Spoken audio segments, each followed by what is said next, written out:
Hollywood told you slaves built the pyramids under a whip, but the ancient food left in their tombs proves otherwise. For over 20 centuries, the civilized world accepted a grim, dark image of ancient construction at the Giza Plateau. This specific vision of dynamic torment and endless forced labor was originally written by a famous Greek historian. That ancient writer traveled to Egypt long after the massive limestone structures were already standing for millennia.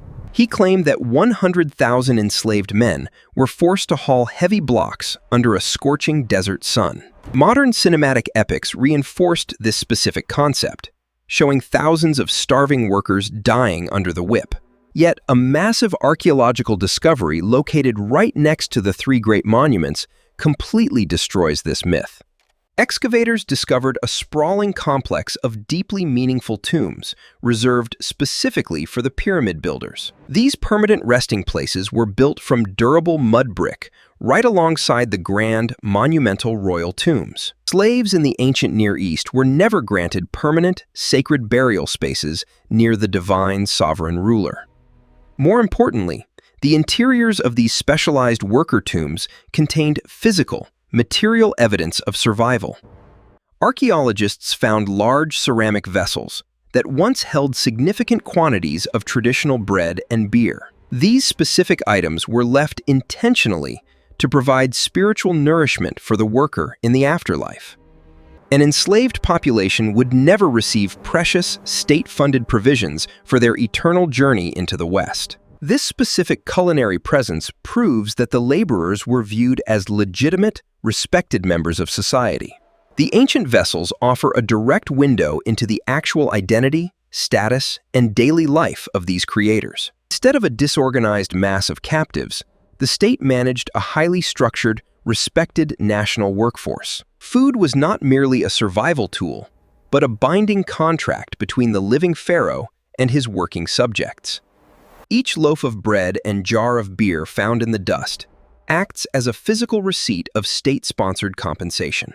The grand myth of Hollywood completely crumbles when confronted by the physical contents of these humble clay jars. This discovery completely redefines our entire understanding of how the Old Kingdom mobilized its human resources. It reveals a complex socio-economic system where labor was traded directly for high-quality food security. The workers were clearly driven by a combination of religious devotion and guaranteed physical nourishment. But how could the ancient state possibly scale up this specific food production to support tens of thousands?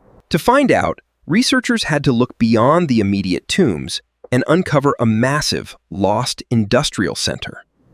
In 1989, archaeologists discovered the missing link to this colossal logistical puzzle near Giza.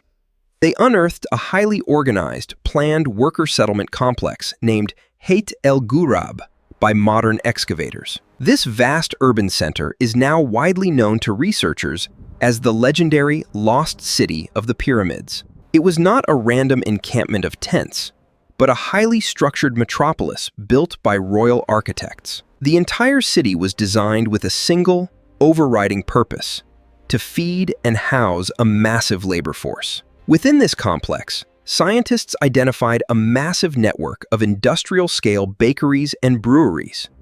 The daily routine of a typical pyramid builder began here, centered around a specific, nutritious breakfast.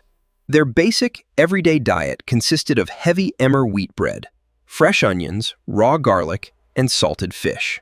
The specific fish consumed was native tilapia, harvested from the nearby Nile River and preserved with salt. This specific combination provided the high carbohydrate and sodium intake required for extreme physical exertion. They used heavy, bell-shaped clay containers, known technically to modern Egyptologists as bedja bread molds. Workers heated these massive ceramic vessels in large open fires before pouring the thick emmer dough inside. Some of these individual, thick-walled bedja molds weighed up to a staggering 12 kilograms each.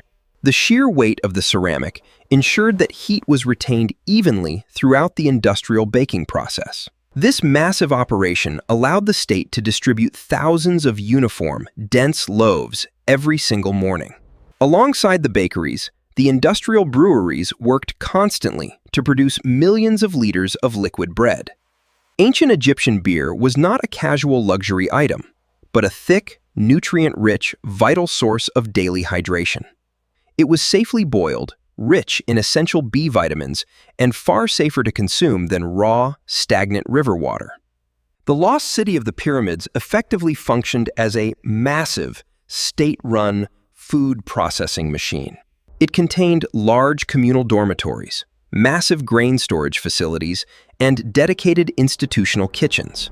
Every single worker entered a system that guaranteed complete food security in exchange for heavy physical labor. This level of centralized organization is completely unprecedented for any civilization during the Bronze Age. The architecture of the city itself proves that the workers were treated as a highly valuable national asset. They were housed in durable structures and provided with a consistent, calorie-dense diet every single day. The evidence from the lost city shows that the Egyptian state was running the world's first industrial kitchen. This massive infrastructure required an incredibly complex agricultural supply chain that spanned the entire country. The production of emmer wheat and barley was managed at a national level to keep the Giza bakeries functioning. But grain was merely the absolute baseline of what these ancient construction workers were actually consuming. The real surprise emerged when zoo archaeologists began examining the massive piles of animal bones in the city. The sheer volume of animal remains found at Giza reveals a level of meat consumption that is truly mind-boggling. Experts estimate that 21,900 cattle were required to regularly feed the workforce. In addition to the cattle, the workers consumed over 54,700 sheep and goats. To raise this massive amount of livestock required 465 square miles of dedicated pasture. This massive territory represented a significant percentage of all available fertile land in the Nile Delta. Estates across the entire kingdom were taxed specifically to provide these animals for the royal construction site. This was not the diet of exploited, starving slaves surviving on meager scraps and single bowls of grain. This was a premium, protein-rich diet that would be envied by most ordinary citizens in the ancient world. However, the analysis of these animal bones also revealed a clear, unmistakable social hierarchy within Giza. The distribution of meat cuts was not entirely equal among the various ranks of the pyramid workforce. The skeletal remains of the overseers and high-level scribes show a diet incredibly rich in premium beef. Beef was the ultimate luxury food item in ancient Egypt, associated directly with wealth and religious sacrifice. In sharp contrast, the common laborers who hauled the limestone consumed much more sheep and goat meat. While less prestigious than beef, this sheep and goat meat still provided an exceptional source of protein. This dietary division proves that Giza operated as a highly structured, meritocratic professional organization. Every man was fed according to his specific rank, responsibility, and contribution to the grand royal project. The livestock logistics demonstrate that the pyramid project was a driver of the entire national economy. It forced the unification of agricultural production, connecting distant rural farms directly to the Giza Plateau. The pharaoh was not just building a tomb, he was creating a vast, centralized network of food distribution.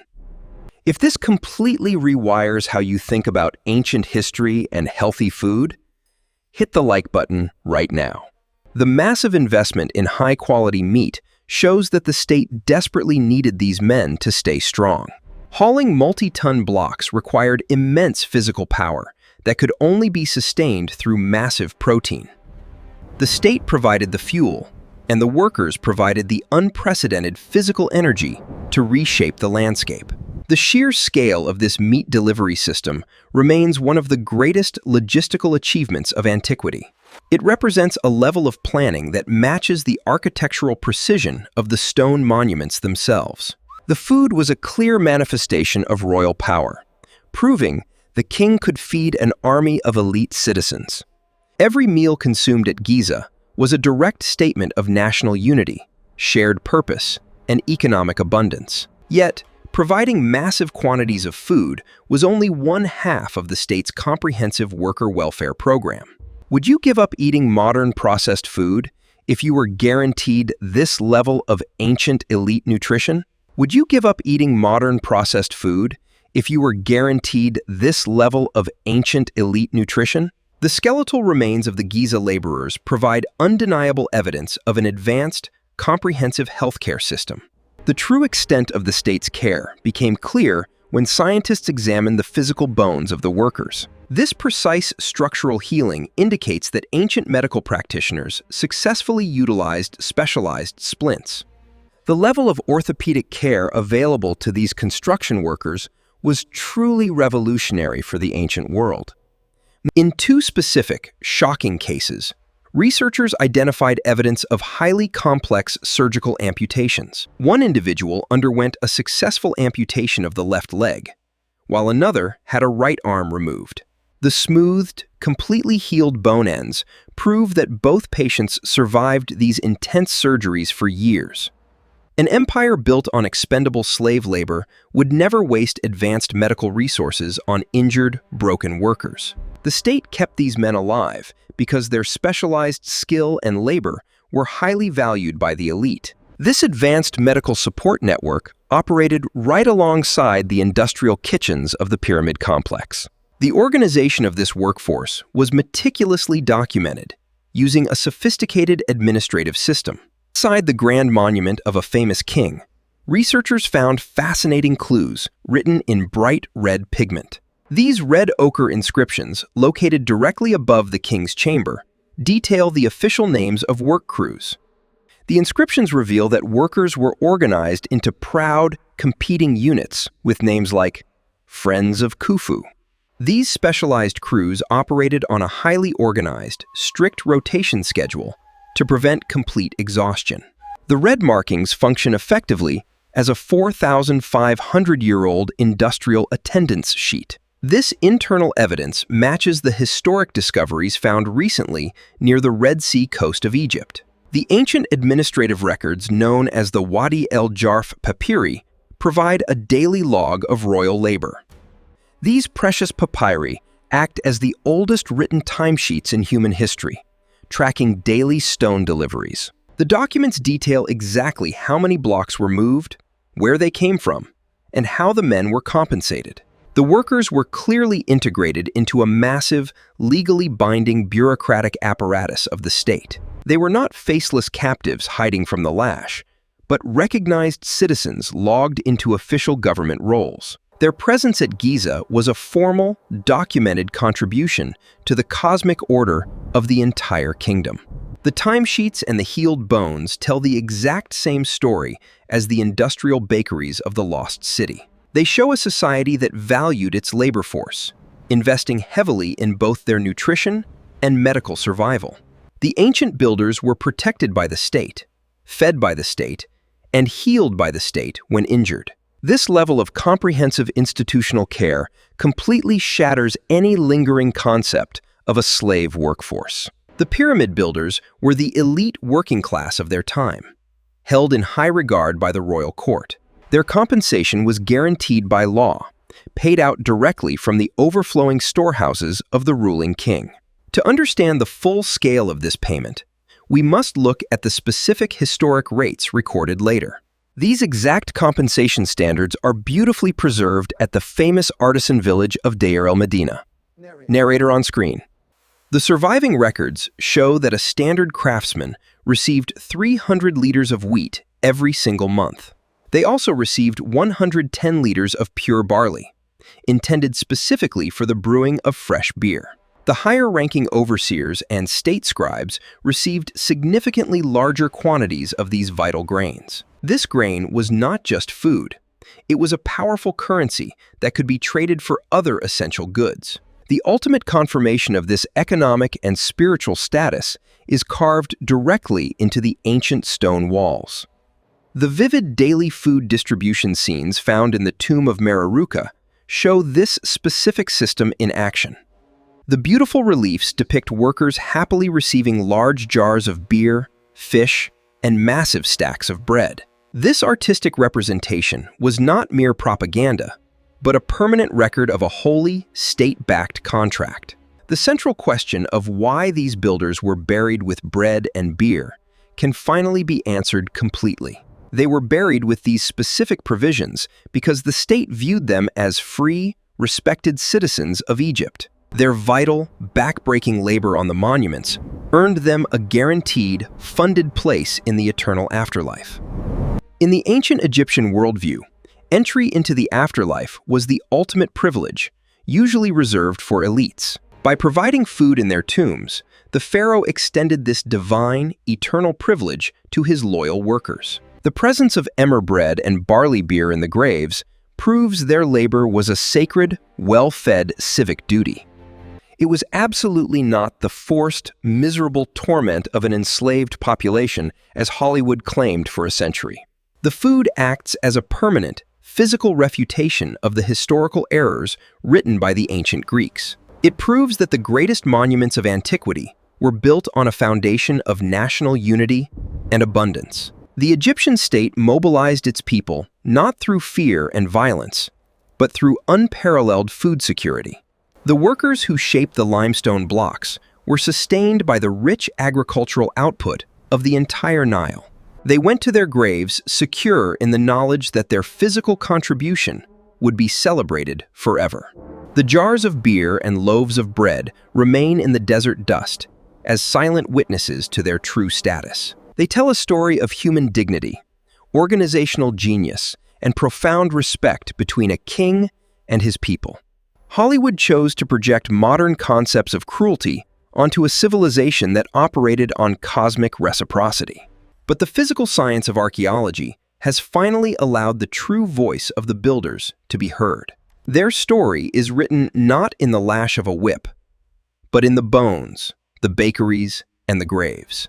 When you look at the Giza Plateau today, you are looking at the product of a well-fed, highly skilled workforce. They were the true architects of their civilization, nourished by a state that honored their grand sacrifice. The bread and beer buried with them ensured they would continue to build and thrive in the fields of reeds. This profound historical truth changes everything we thought we knew about the organization of ancient societies. It reminds us that food is the ultimate material reflection of culture, politics, and true national identity. If this radical historical revelation completely transformed your perspective on ancient Egypt, subscribe right now. If you made it to this final scene, you now understand this ancient history better than most people ever will. Join our growing community of intellectually curious explorers by hitting that subscribe button for more deep histories. Would you have volunteered to build the Great Pyramids if your eternal survival and daily food were fully guaranteed?